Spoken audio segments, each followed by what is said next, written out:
Dr. Fauci, the government recommends everybody take a booster over age 5. Are you aware of any studies that show reduction in hospitalization or death for children who take a booster?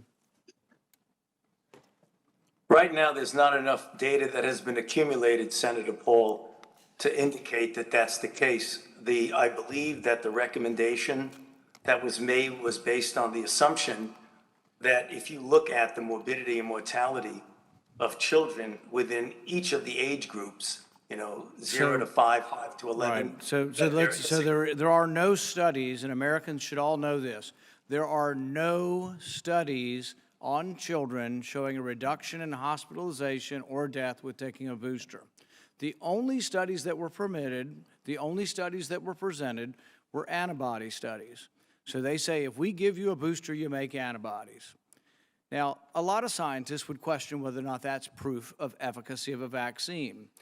If I give you 10, or if I give a patient 10 mRNA vaccines and they make protein each time, or they make antibody each time, is that proof that we should give 10 boosters, Dr. Fauci?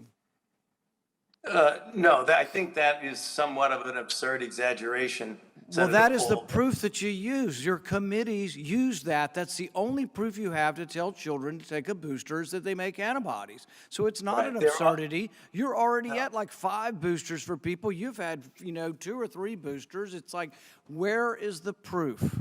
Now, I think there is probably some indication for older folks that have some risk factors. For younger folks, there's not. But here's the other thing. There are some risk factors for the vaccine. So the risk of myocarditis with a second dose for adolescent boys 12 to 24 is about 80 in a million. This is both from the CDC and from the Israeli study. It's also in the VAERS study, remarkably similar for boys, much higher from boys than girls and much higher than the background. The background's about 2 per million. So there is risk and there are risks, and you're telling everybody in America just blindly go out there because we made antibodies. So it is not an absurd corollary to say if you have 10. In fact, you probably make antibodies if you get 100 boosters, all right? That's not science, that's conjecture, and we should not be making public policy on it.